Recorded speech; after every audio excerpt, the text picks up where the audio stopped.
Je vais inviter donc Ekram Boubtane à nous rejoindre pour focaliser notre sujet sur l'aspect économique, qui a été abordé d'ailleurs à plusieurs reprises dans l'échange et dans le propos de M. Lebras.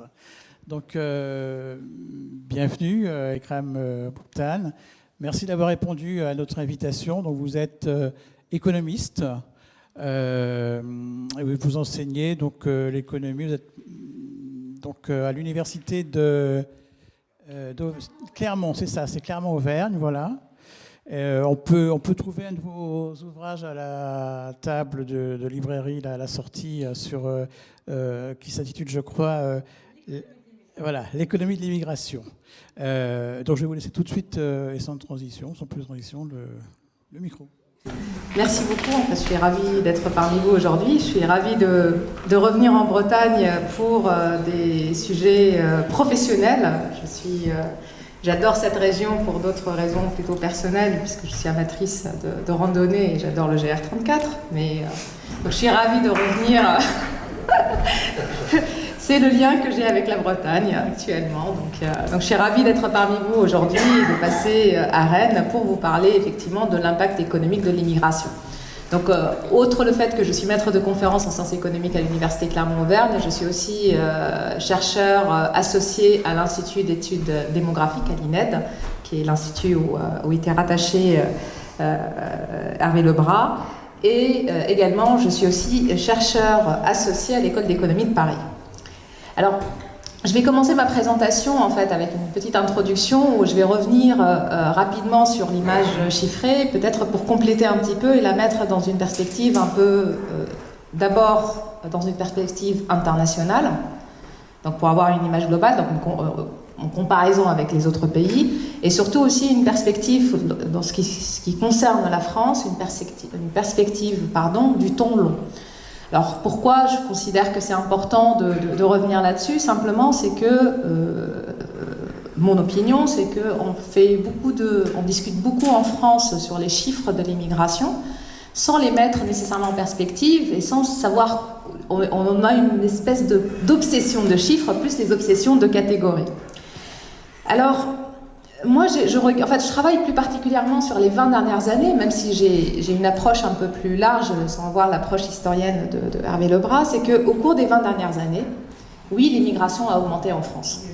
Et lorsqu'on regarde en fait cette augmentation de l'immigration en France sur les 20 dernières années, on regarde en fait une des nombreuses sources de données qui existent, mais je la prends ici puisque je vais comparer avec les autres pays, donc c'est une source qui est les Nations Unies. Donc en France, lorsqu'on prend cette source-là, on va avoir effectivement une augmentation qui est de l'ordre de 33% au cours de 20 ans, qui est l'augmentation de la population immigrée. Donc 33%, ça pourrait vous paraître un petit peu élevé, peut-être pas.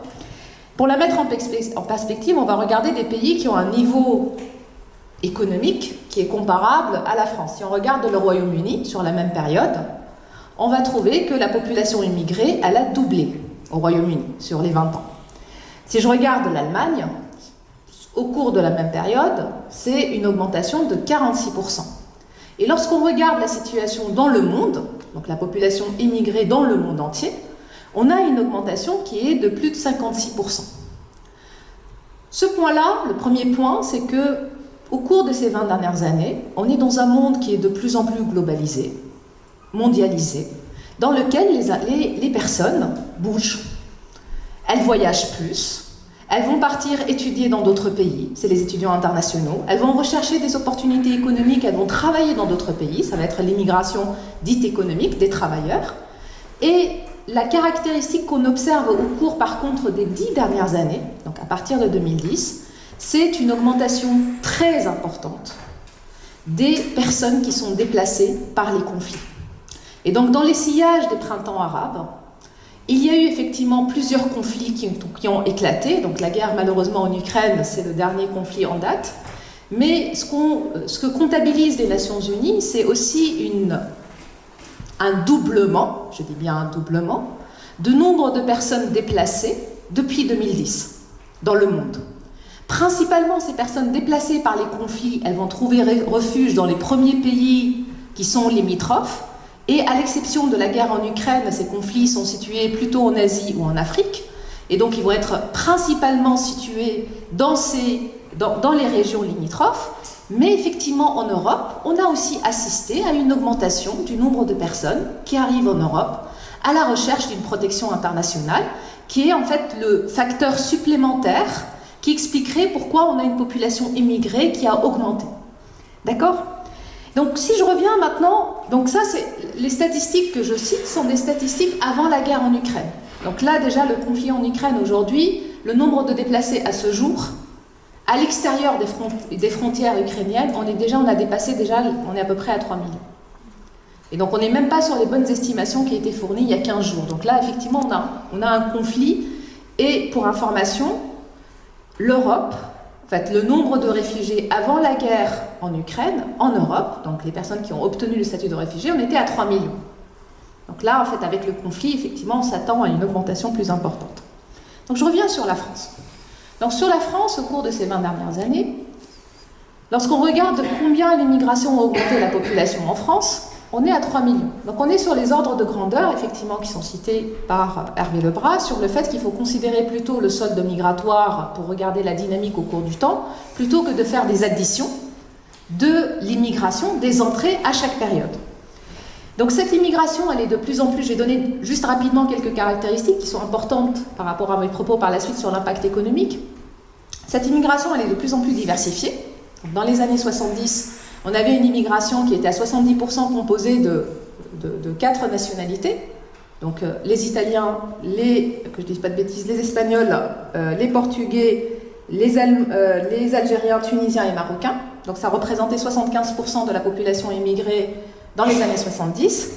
Ces nationalités-là, en fait, ça s'est diversifié. On a des personnes qui arrivent de pays de plus en plus lointains. Et ces nationalités-là, qui sont effectivement les nationalités les plus représentées aujourd'hui dans la population immigrée en France, elles ne représentent plus que moins de 47%, alors qu'elles étaient à plus de 75% dans les années 70.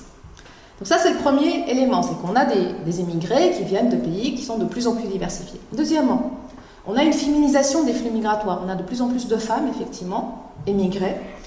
Et par exemple, lorsqu'on regarde les chiffres dans les années, en fait, à fin des années 40, on va avoir moins de la moitié de la population immigrée en France était composée de femmes. Aujourd'hui, on est plutôt à 52%. Donc cette tendance de féminisation, on l'observe de plus en plus, effectivement, dans tous les pays, pas nécessairement qu'en France. Troisième élément, la structure par âge de cette population immigrée, ce sont des personnes qui sont principalement en âge actif. Ça n'a pas changé, ça a toujours été le cas, c'est juste que l'âge actif est un peu plus élevé aujourd'hui, puisque les gens se déplacent avec un peu plus de compétences, avec un peu plus de niveau d'éducation. L'autre caractéristique, ce sont des populations en âge de travailler, et généralement, elles ont une structure par âge qui est plus jeune que la population dans les pays où ils arrivent. Et là, c'est les données françaises. L'autre élément important qui a été abordé aussi un petit peu dans les questions, c'est que c'est le niveau d'éducation. Donc le niveau d'éducation des immigrés, il a augmenté au cours du temps. Pourquoi il a augmenté au cours du temps? C'est une tendance générale. En fait, on a une augmentation du niveau d'éducation dans tous les pays. Et donc, les immigrés font partie de ces populations, ou même dans les pays en développement, et leur niveau aussi augmente par rapport à la moyenne.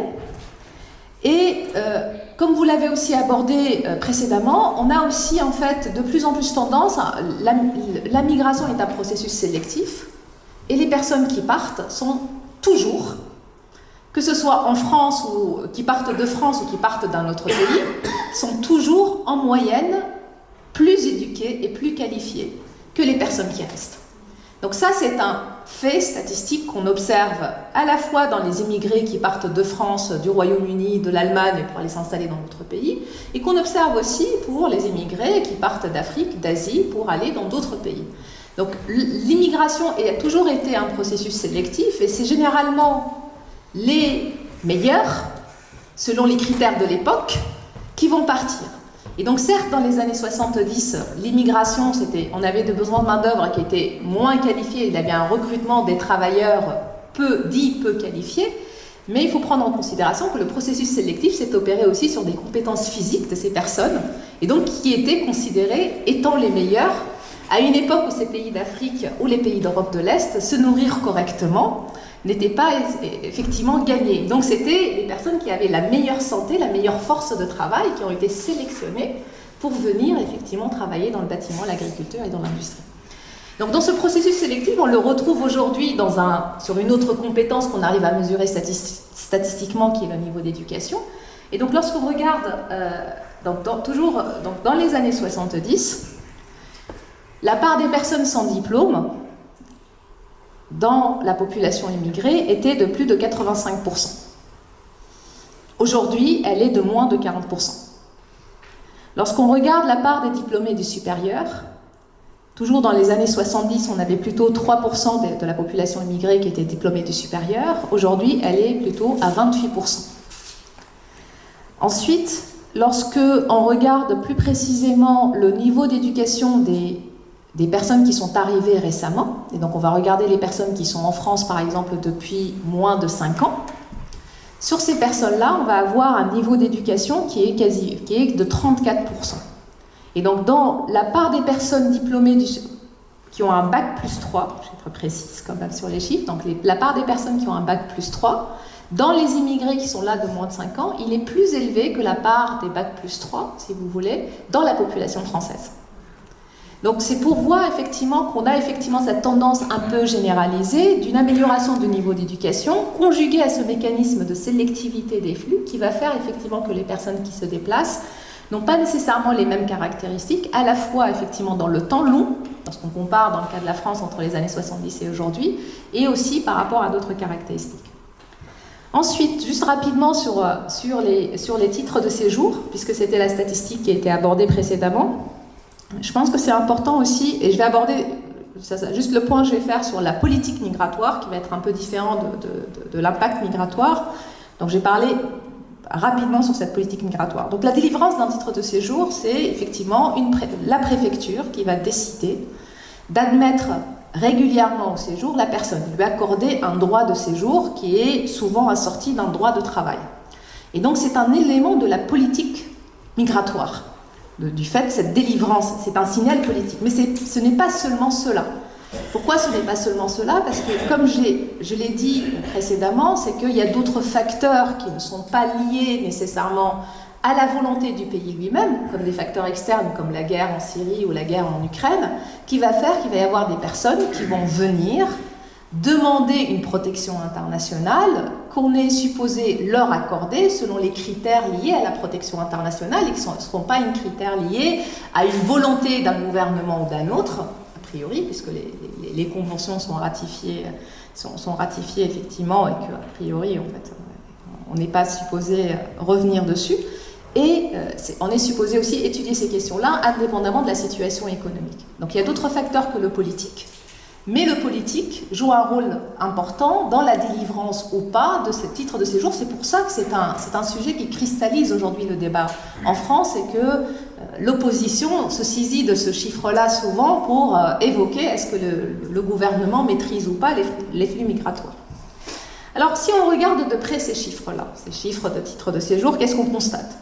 Et si on les regarde sur le temps long, et dans le travail que je fais, en fait, tout en étant économiste et travaillant sur l'impact économique des migrations, j'ai aussi une autre casquette de statisticienne.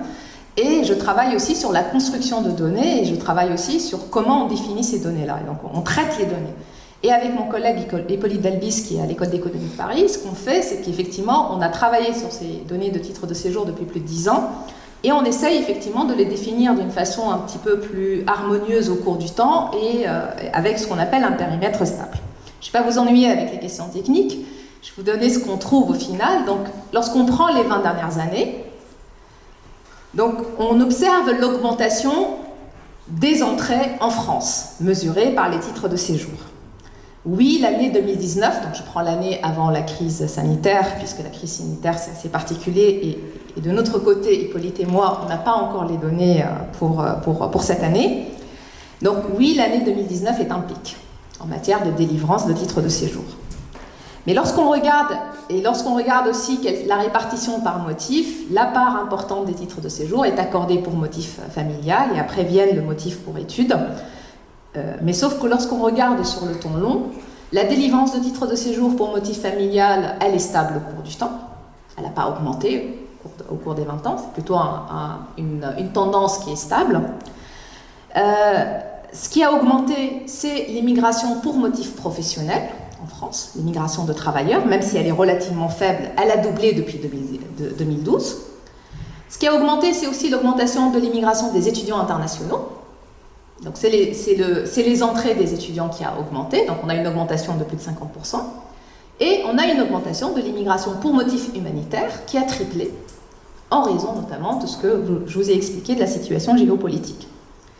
Et donc, la composante qui dépend du choix politique, si vous voulez, ça va être l'immigration pour études et l'immigration professionnelle. Pourquoi? Parce qu'effectivement, on peut décider ou pas d'accorder un titre de séjour à des étudiants pour poursuivre leurs études en France, comme on peut décider ou pas d'accorder un titre de séjour pour une personne pour venir occuper un poste en France.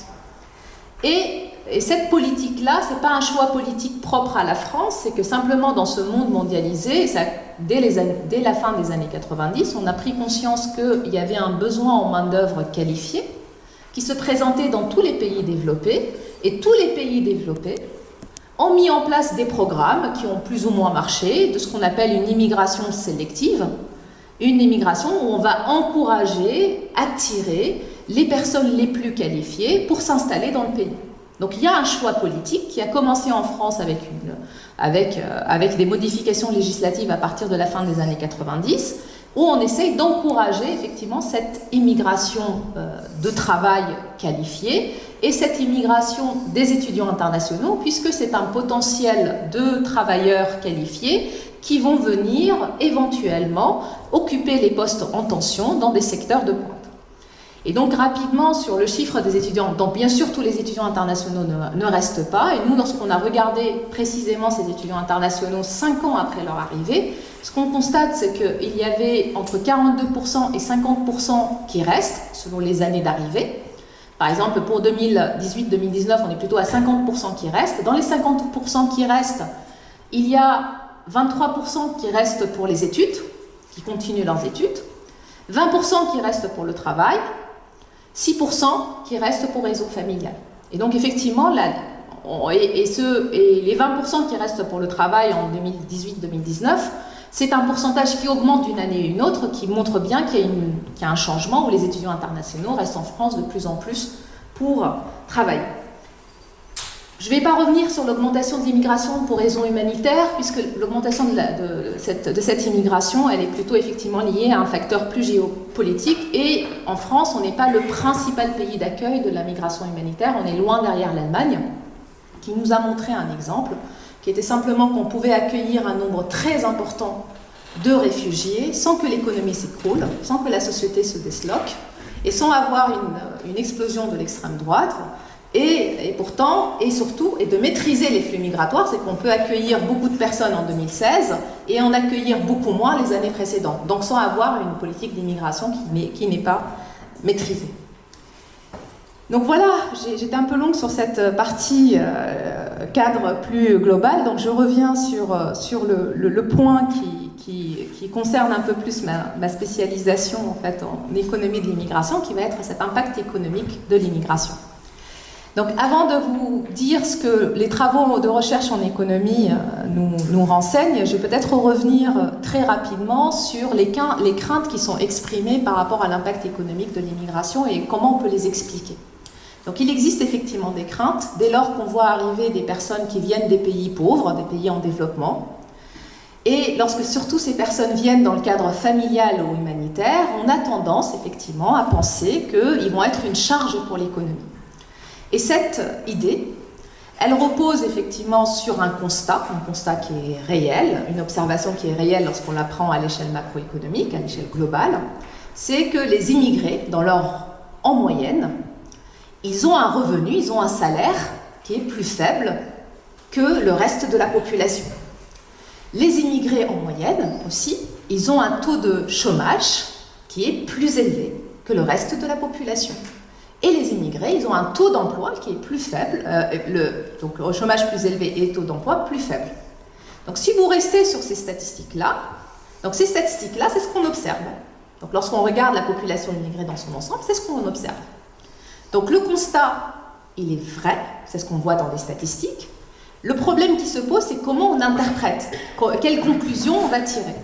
Donc la conclusion un peu rapide, vous allez dire, l'immigration n'est pas bonne pour l'économie, puisqu'ils ne gagnent pas aussi bien que les autres, puisqu'ils ont un taux d'emploi plus faible, ce n'est pas une bonne chose pour l'économie, et vous avez effectivement cette idée reçue qui persiste, et qui est très difficile à combattre, et à remettre en question. Alors pourquoi la déduction n'est pas correcte entre ce constat et la conclusion qu'on fait? Parce que pour faire la conclusion, en fait, sans se rendre compte, les personnes en fait vont utiliser beaucoup d'hypothèses simplificatrices du fonctionnement de l'économie qui ne sont pas vraies.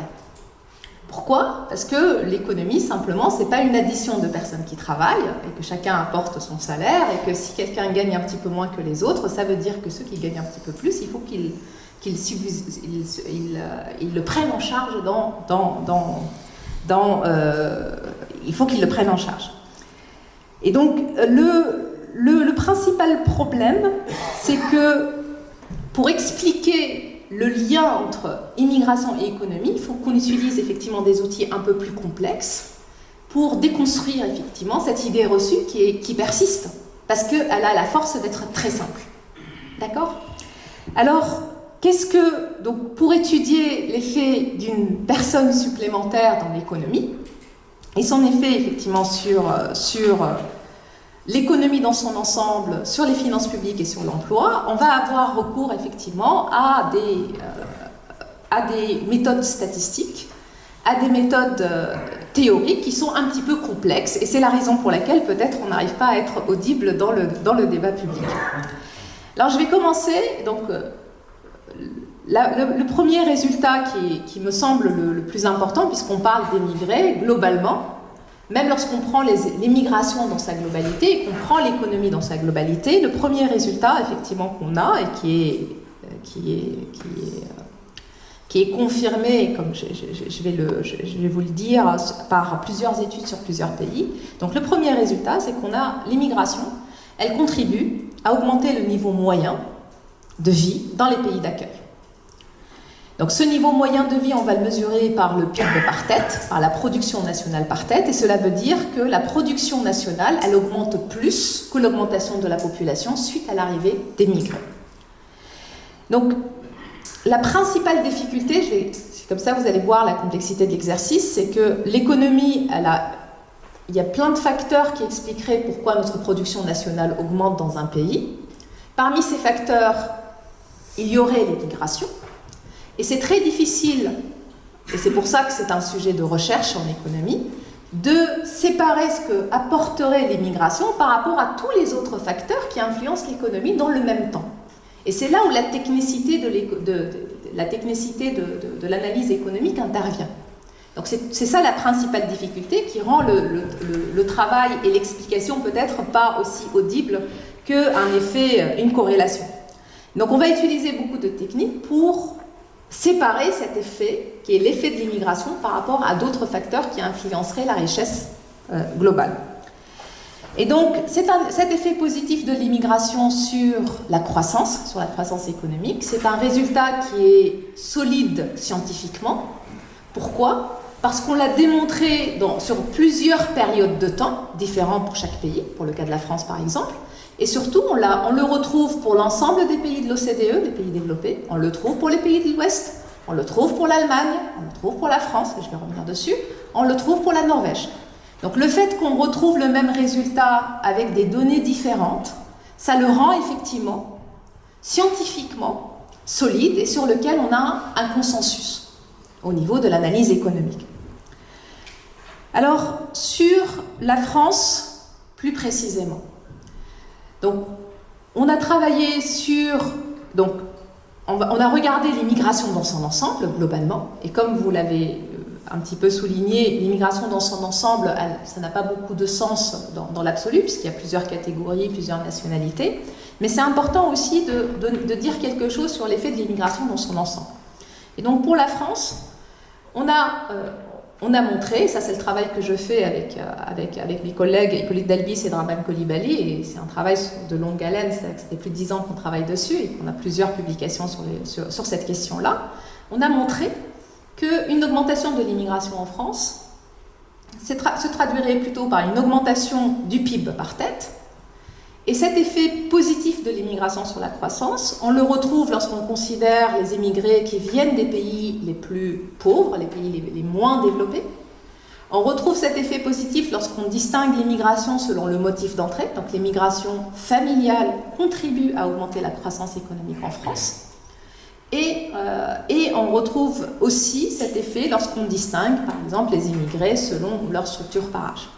Donc on a un effet positif de l'immigration sur la croissance qui est confirmé dans le cas français. Et jusqu'à ce jour, de ce qu'on a, l'état de notre connaissance aujourd'hui, compte tenu des données dont on dispose, on n'arrive pas à trouver cet effet négatif de l'immigration qu'on entend souvent dans le débat. Sur les finances publiques, qui est une question vraiment qui est extrêmement importante.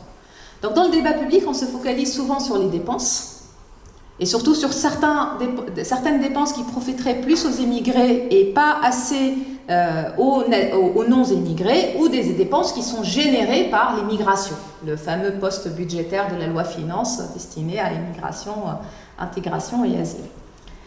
Donc, or, les finances publiques, vous avez à la fois les recettes et vous avez à la fois les dépenses. Et toutes les recettes et toutes les dépenses ne sont pas indivisibles. Ça veut dire qu'on ne peut pas attribuer chaque recette et chaque dépense à un individu particulier lorsqu'on traite les données. Et surtout, on discute beaucoup d'une dépense sur une année donnée. Sauf que les finances publiques, ou les dépenses et les recettes, c'est un cycle de vie. Et oui, en fait, il y a des jeunes, des moins jeunes et des personnes plus âgées, et on n'a pas tous le même, ce qu'on appelle dans la comptabilité générationnelle, on n'a pas le même dépense, on n'a pas le même bilan recettes-dépenses selon notre structure par âge. Les jeunes sont plutôt, effectivement, c'est un bilan qui est plutôt déficitaire, parce qu'il y a plus de dépenses que de recettes. Pour les personnes les plus âgées, c'est le cas aussi, mais pour les personnes adultes, ça va être un bilan qui est beaucoup plus positif. Et donc, chaque personne a là ce cycle de vie, les immigrés aussi, ils ont ce cycle de vie, donc ça rend l'exercice, même comptable, très compliqué pour identifier quelle est la part des dépenses et des recettes de chacun d'entre nous lorsqu'on essaye de réfléchir d'une façon pragmatique sur cette question-là. Ensuite, l'économie, ce n'est pas la comptabilité. Dans l'économie, les dépenses publiques vont générer des effets directs et des indirects qu'on devrait prendre en considération avant de conclure est-ce qu'une personne est une charge ou un apport pour les finances publiques. Et donc vous voyez, en fait, ce n'est pas un calcul sur un coin de table avec 2 lignes budgétaires qui va vous permettre d'avoir une évaluation de l'impact sur les finances publiques des immigrés. Alors, lorsqu'on prend en considération la complexité de l'exercice et qu'on prend en considération l'ensemble des dépenses publiques et l'ensemble des recettes publiques, donc on commence par regarder, c'est le travail aussi qu'on avait fait, mais sur les années récentes, parce qu'on arrive à la question de finances publiques une fois qu'on a réfléchi en économie sur la question de la croissance, ça arrive dans l'ordre, on trouve un effet plutôt positif. Donc il y a un consensus où c'est un effet qui est plutôt faible, bien sûr. La part des immigrés, elle est généralement faible dans la population, donc on ne s'attend pas à ce que la contribution aux finances publiques des immigrés soit importante, qu'elle soit négative ou positive. C'est un effet mécanique. Ensuite, sur le signe, est-ce que c'est positif ou négatif? Donc on a un effet qui est plutôt positif sur le solde budgétaire. Donc on a les recettes qui augmentent plus que les dépenses. Et on va avoir une augmentation des recettes fiscales. Donc les recettes fiscales, c'est les impôts directs, indirects et cotisations sociales. Donc c'est toutes les recettes fiscales qui est plus importante que l'augmentation de la population. Parce que les immigrés, lorsqu'ils arrivent, ils augmentent la taille de la population. Et ce qui est important de regarder comme indicateur, c'est les recettes rapportées à la population. Donc sur les recettes rapportées à la population, on a une augmentation. Ensuite, on regarde les dépenses. Donc dans les dépenses, toujours avec ce critère rapporté à la population, pour voir effectivement par rapport à la population résidente, est-ce que les immigrés vont dépenser plus ou moins. On va avoir des dépenses relativement à la population qui vont augmenter, et ces dépenses et d'autres qui vont baisser. Alors celles qui augmentent, c'est lesquelles? Les personnes qui sont en âge de travailler, ces personnes immigrées, sont généralement en âge d'avoir des enfants. Et donc, effectivement, les dépenses familiales en pourcentage de la population, suite à l'arrivée des immigrés, elles augmentent. Ensuite, les immigrés qui arrivent aussi dans un pays qu'ils ne connaissent pas, ils sollicitent un peu plus ce qu'on appelle les politiques actives sur le marché du travail, qui aident à l'insertion professionnelle. Et donc, lorsqu'on regarde les dépenses publiques affectées à la politique active d'insertion sur le marché du travail, on va avoir, par rapport à la population, une augmentation. Sauf que dans les finances publiques, il n'y a pas que les dépenses familiales, il n'y a pas que les dépenses des politiques actives sur le marché du travail, il y a d'autres dépenses. Il y a par exemple les retraites. Et sur les retraites, là, on va avoir plutôt un effet qui est négatif. C'est que l'augmentation de la population suite à l'immigration est plus importante que l'augmentation des dépenses de retraite.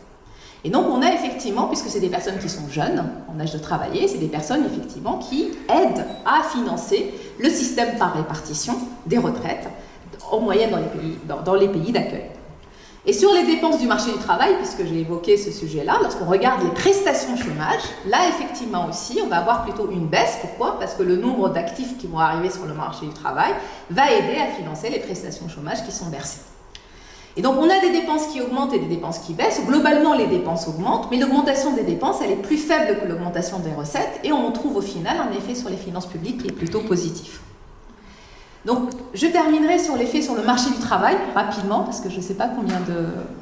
Donc, sur le marché du travail, donc sur les questions de l'emploi, donc, contrairement à cette idée reçue, c'est qu'on n'observe pas d'augmentation de chômage suite à l'arrivée des immigrés, ni de baisse de salaire.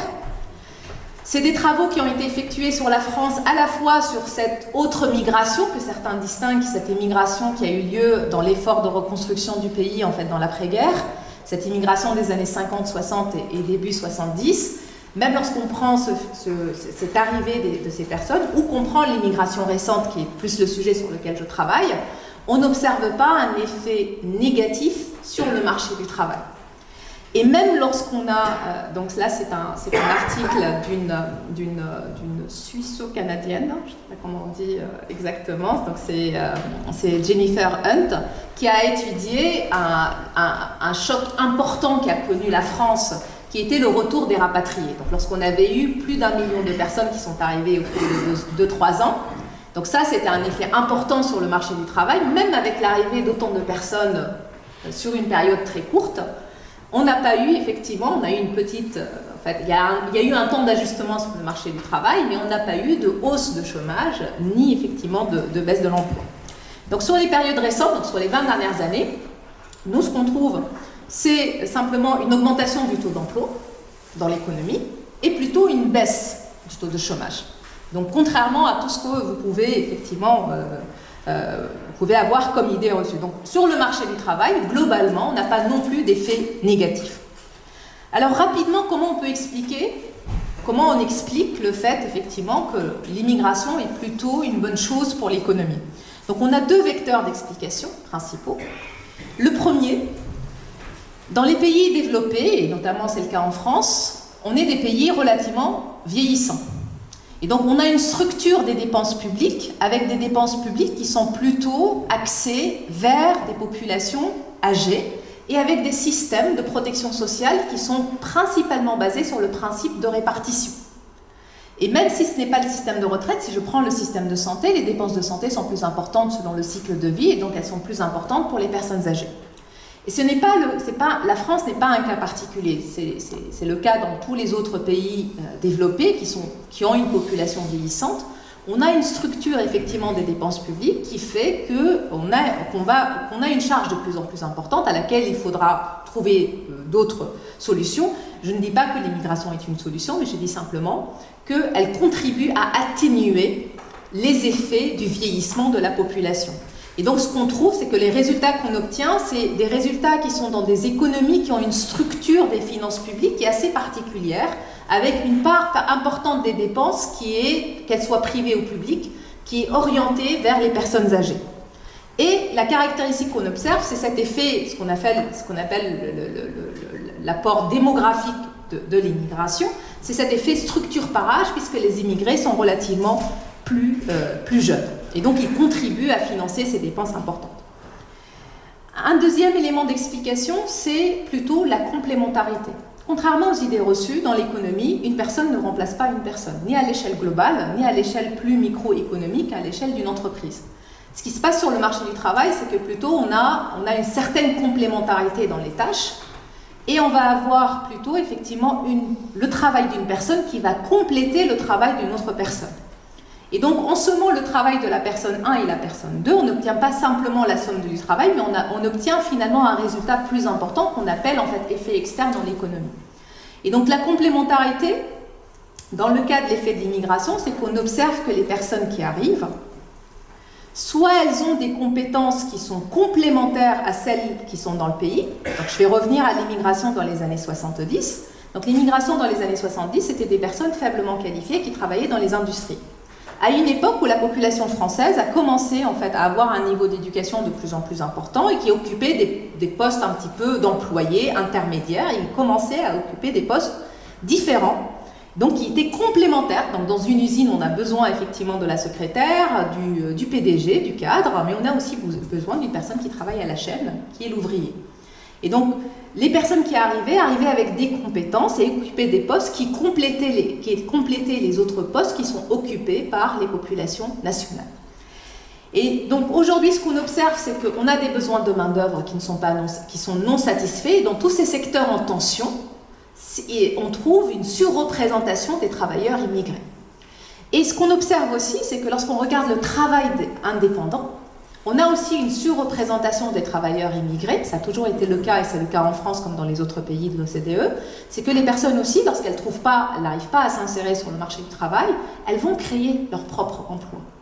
Et donc on a un phénomène de complémentarité à l'échelle globale qui expliquerait pourquoi effectivement, globalement, en fait, on arrive à identifier ces effets positifs sur l'économie de l'immigration.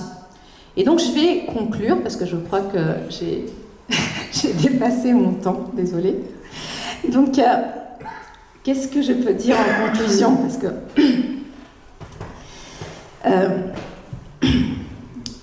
alors, je n'ai pas non plus de solution. Je vais peut-être revenir sur le dernier, sur une des questions. Je n'ai pas de solution sur cette perception, parce que pareil, à part la perception d'une immigration très importante qu'on a en France, on a aussi une perception d'un effet négatif de l'immigration sur l'économie qui est prépondérante dans le débat.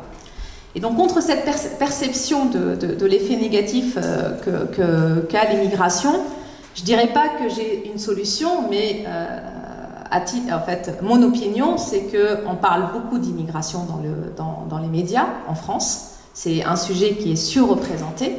Et généralement, c'est un sujet qu'on présente au moment où on parle de difficultés économiques, socio-économiques de certaines populations.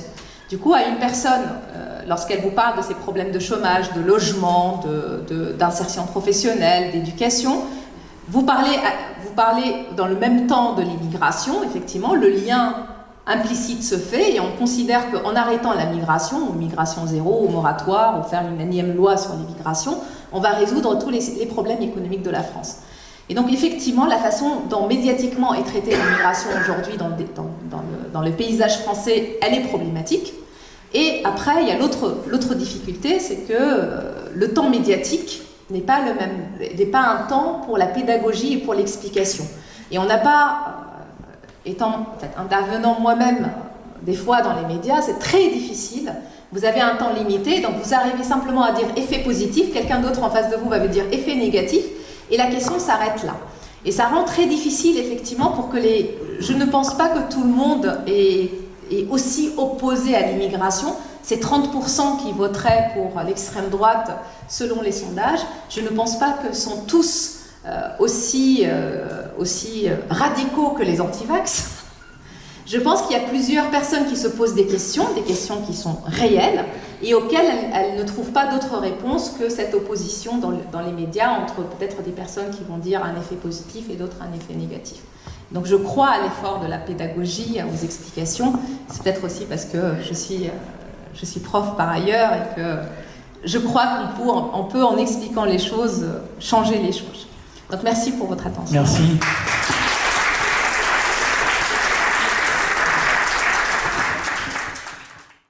Moi, j'avais une question concernant les phénomènes économiques micro, savoir si vous étiez capable, vous aviez des réponses sur leur ampleur. Je pense en particulier à des gens qui s'enrichissent parce qu'il y a des migrants qui sont dans des situations de difficulté. Je pense aux marchands de sommeil, je pense à tout le travail au noir, je pense au travail, pas au noir, salarié, mais sous-payé. Donc il y a toute une économie qui tourne autour du dysfonctionnement de notre accueil des migrants. Est-ce que vous avez des chiffres? Est-ce que vous le prenez en compte? Merci d'abord pour cette question. Donc là, on ne chiffre pas cela. Donc d'abord sur le travail, travail sous-payé, c'est très compliqué. C'est-à-dire que si les personnes ont un contrat de travail, elles sont supposées être payées à travail égal, salaire égal. Ensuite, effectivement, il se peut effectivement que ce qu'on constate.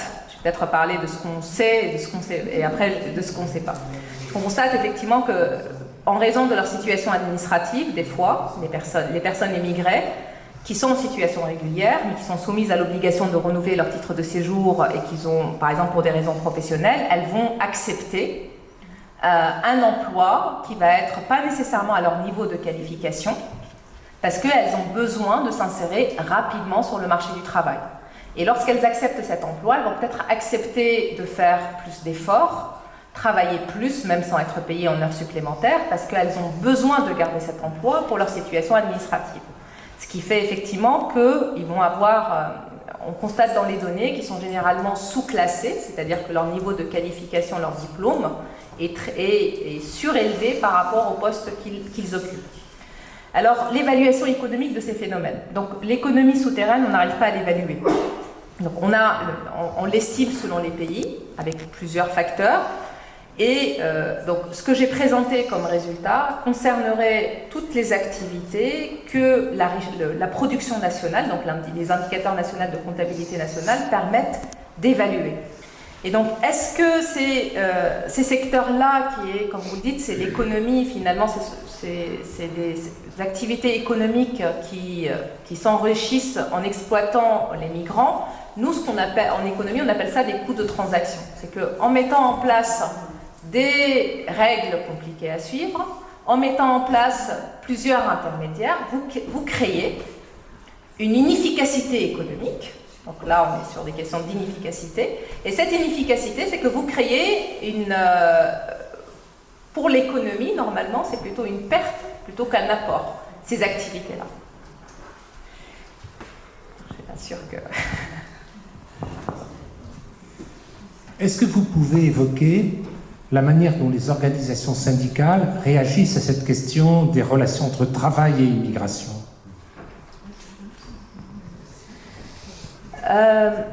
Je ne connais pas particulièrement effectivement la position des organisations syndicales, mais de ce que je sais, c'est plutôt effectivement les organisations syndicales, au moins sur les dernières années, ont été très soucieuses de l'application de l'égalité de traitement entre travailleurs immigrés et travailleurs non immigrés. Elles sont aussi très impliquées dans les processus de régularisation des travailleurs immigrés qui sont en situation irrégulière. Donc j'ai plutôt effectivement, elles sont plutôt favorables à une intégration économique des travailleurs immigrés qui soient dans des meilleures conditions. Mais je ne suis pas experte sur la question, donc je ne travaille pas sur ces questions-là.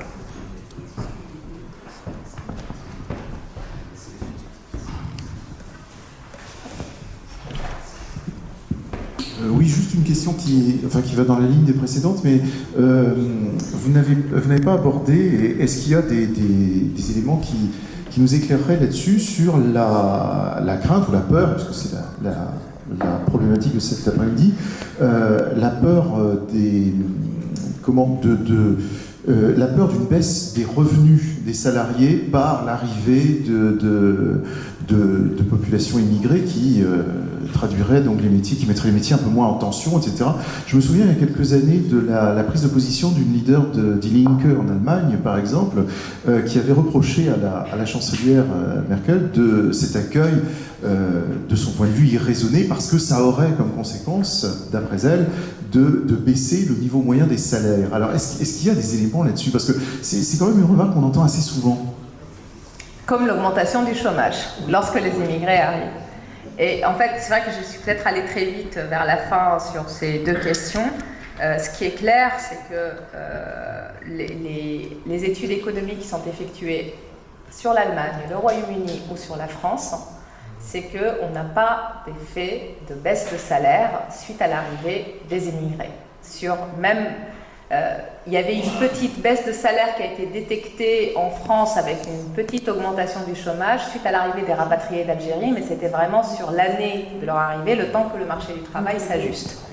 Mais ce qui est clair, c'est que l'immigration, les entrées qu'on observe dans ces pays développés, on ne constate pas une baisse des salaires. Et d'ailleurs, si je prends le cas de la France, il y a une étude récente qui a été faite sur l'enquête emploi, qui a regardé un effet un peu plus micro, parce que moi je regarde en fait la question d'une façon un peu plus générale, donc elle a regardé selon les catégories de qualification des personnes.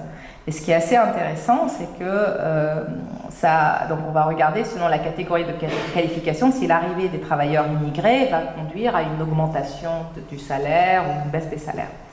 Et ce qui était assez intéressant, c'est que dans cette étude, ils trouvent que lorsque les travailleurs immigrés arrivent, les peu qualifiés, donc ceux qu'ils avaient lorsqu'ils ont reproché à la chancelière l'arrivée des Syriens, c'est que dans les grilles de travailleurs peu qualifiés, lorsqu'il y a une arrivée des immigrés, les natifs prennent des emplois à responsabilité. Et donc finalement, ils ont une augmentation du salaire et non pas une baisse, puisqu'en fait, ils progressent dans la hiérarchie. Donc lorsqu'on prend le secteur du nettoyage, donc l'émigré va arriver en fait en tant qu'emploi d'entrée, ça va être agent d'entretien, et donc l'émigré qui était là depuis quelques années ou le natif qui occupait l'emploi, on le voit effectivement devenir chef d'équipe. Et donc finalement, sur ces catégories-là, on observerait plutôt en fait une augmentation du salaire et une amélioration de la progression salariale, de la vitesse de progression salariale.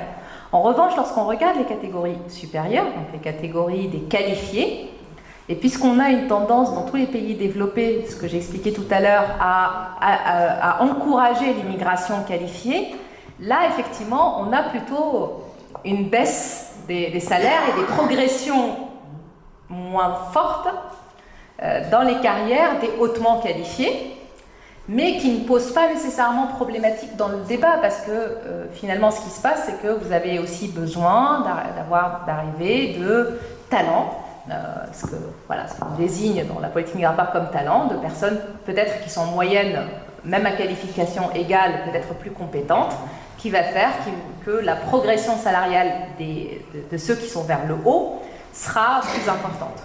Donc si je reviens aussi sur l'échelle macroéconomique, nous on a, dans un article récent avec lequel j'ai travaillé avec mes co-auteurs, on a regardé la distribution des revenus dans le pays, et ce qu'on avait vu, c'est que l'arrivée des immigrés, elle permettait à la classe moyenne d'avoir plus de parts de revenus national, et la classe des 10% les plus riches, elles en avaient un petit peu moins.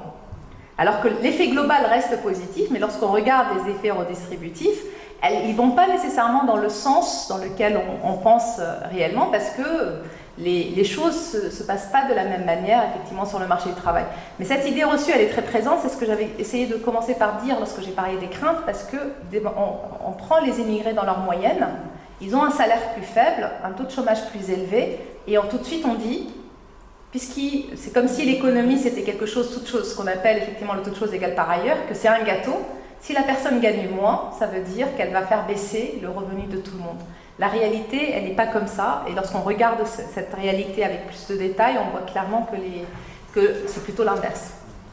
Sur la question du marché du travail, on entend aussi beaucoup les chefs d'entreprise, notamment dans certains secteurs d'activité qui sont effectivement très en tension, se dire qu'il manque de main-d'œuvre formés, et qui sont même prêts évidemment à former cette main-d'œuvre pour pouvoir donc trouver des salariés. Est-ce que ça, c'est pas un argument du coup qui milite en faveur de cette idée que non, il n'y a pas de concurrence finalement, la concurrence de l'immigration, non, au contraire, on a besoin de ressources humaines, on a besoin de talents. C'est un argument. Mais à mon avis, il ne faudrait pas que ça soit le seul argument, parce que sinon, on va se retrouver dans la situation où on va considérer qu'il y a une bonne immigration, celle qui répond à nos besoins, et nos besoins varient selon le cycle économique, et celle qui est moins bonne, qui est supposée ne pas répondre à nos besoins. Et donc dans les immigrés qui arrivent, il y a vraiment une part importante qui s'insère dans les besoins. Donc il y a ceux qu'on fait venir pour ces besoins-là, c'est ça l'immigration des travailleurs, ceux qu'on régularise, on régalise leur situation administrative avec les titres de séjour en raison de l'emploi, donc c'est pour cette raison-là. Mais il ne faut pas oublier que dans l'immigration familiale, les gens qui arrivent administrativement pour des questions familiales ou des personnes qui arrivent dans le cadre humanitaire, elles aussi, elles s'insèrent sur le marché du travail dans les besoins. Et lorsque les besoins étaient plus faibles, donc là c'est la crise, les 2 chocs pétroliers, la fin des années 70, lorsqu'effectivement on a commencé à avoir moins de besoins dans l'industrie, les personnes qui n'ont... Il y a des personnes qui sont restées au chômage, il y a des personnes qui sont retournées dans leur pays d'origine, mais ce qui s'est passé, il y a beaucoup de personnes qui ont ouvert des commerces, qui ont créé leur propre emploi lorsque la situation économique faisait qu'ils ne pouvaient plus s'insérer dans l'industrie.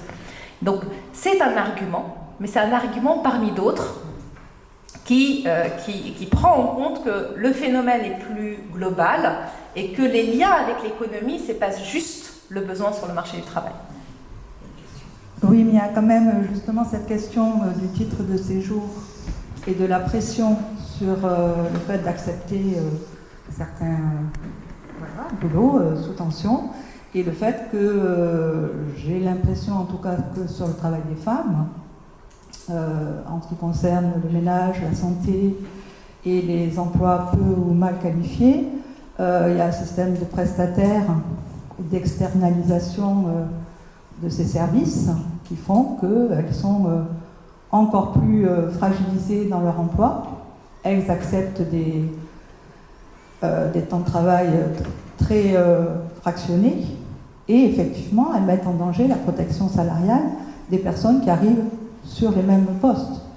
Quelqu'un qui va être sur le ménage à l'hôpital public, etc., en prestataire extérieur, n'a pas les moyens de se défendre par rapport à ne serait-ce qu'un CDI, ne serait-ce que des horaires qui se suivent. Il y a ce fameux film voilà, qui montre bien. Mais c'est vraiment quelque chose qui est partagé par beaucoup de femmes qui sont sur ces titres de séjour courts et qui sont obligées d'accepter ces emplois.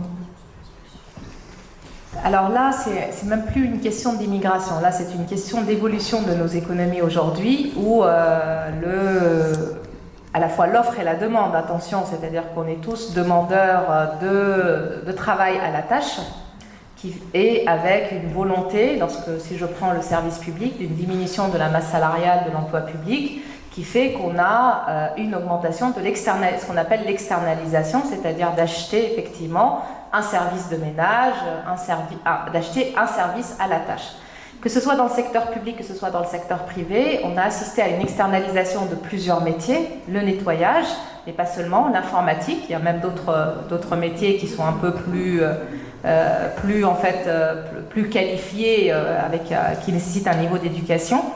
Et malheureusement, effectivement, sur les métiers les moins qualifiés, donc sur les métiers qui sont donc le nettoyage, la livraison des repas à domicile, les livreurs, pas que les repas en fait, la livraison de tout à domicile, il fait effectivement, c'est que la demande fait que les emplois sont fractionnés. Parce que pour le ménage, il faut que les personnes interviennent avant l'arrivée des salariés dans les entreprises. Donc il y a vraiment un certain nombre d'heures qui sont sur la journée, qui ne sont pas réparties d'une manière optimale d'un point de vue du salarié lui-même. Donc on a une tendance générale dans nos économies vers ces tâches-là, vers ces services-là. Mais ce n'est pas l'immigration qui est responsable de cette évolution économique, c'est simplement une évolution de nos modes de vie. Et pour une chose aussi qui est peut-être aussi une bonne chose, c'est aussi parce que les femmes, en France, comme dans tous les pays développés, elles travaillent, donc elles ne s'occupent plus des personnes âgées, elles s'occupent un petit peu moins effectivement du travail domestique et pour gérer les enfants, puisqu'elles occupent des postes qui sont un peu plus importants et qu'elles ont besoin aussi de ces métiers de service. Du côté effectivement des immigrés qui occupent ces emplois-là comme entrée sur le marché du travail, effectivement ce sont des emplois fractionnés qui sont difficiles mais ça reste des emplois pour elles pour entrer sur le marché du travail. Et malheureusement, d'un point de vue économique, ils permettent, c'est un rouage d'un ensemble de services qui fait que c'est plutôt bénéfique pour l'économie. Après, c'est très préjudiciable pour les personnes elles-mêmes sur l'organisation de leur vie. Je n'ai pas de solution sur ce point-là. Et elles acceptent de le faire pour des raisons de titre de séjour, mais dès qu'elles trouvent un autre emploi, elles vont changer vers d'autres emplois, mais c'est généralement des emplois d'insertion. C'est pour ça qu'on a toujours l'impression que c'est les mêmes qui les font, mais c'est pas vrai en fait. C'est que c'est les émigrés, dès qu'ils arrivent, ils occupent ces emplois, et dès qu'ils le peuvent, ils changent vers d'autres métiers, mais il y aura toujours des personnes pour les occuper. Alors si demain il n'y a pas d'émigrés pour les occuper, est-ce que ces emplois-là vont disparaître? Je ne crois pas. Merci. Peut-être, il nous reste 2 minutes. J'ai envie de demander, moi, à Hervé Lebras, ce que lui inspire finalement cette analyse sur la focale économique que vous avez développée, si vous voulez intervenir voilà, pour clore cette séquence. Non, je suis absolument d'accord avec ce que j'ai entendu.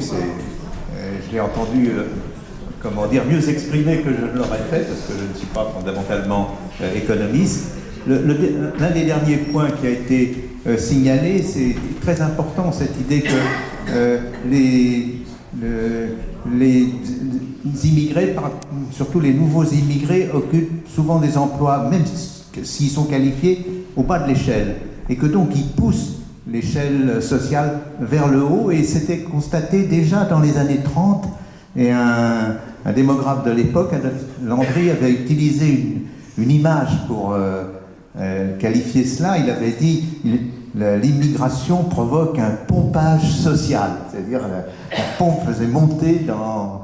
Et on a souvent dit que à l'arrêt de l'immigration, qui n'a pas été un véritable arrêt, mais qui a été quand même un ralentissement dans les années, à partir de 1974, la crise de 1974, a ralenti ce pompage social et a peut-être été une des causes justement de mécontentement social. Donc il y a cet aspect, c'était très important que vous insistiez là-dessus, parce que on ne voit pas, souvent on ne voit pas le bénéfice justement économique. Il faut passer au fond du macro au micro pour voir ça. Et je pense que ça continue actuellement de nos jours. Et effectivement, là, ce qu'on n'avait pas vu à l'époque, c'est que tout en haut de l'échelle sociale, il n'y avait pas de concurrence à l'époque, tout en haut de l'échelle sociale. On avait tellement besoin que... Voilà. Merci, merci à vous. C'était vraiment passionnant. Je vous propose 15 minutes de pause.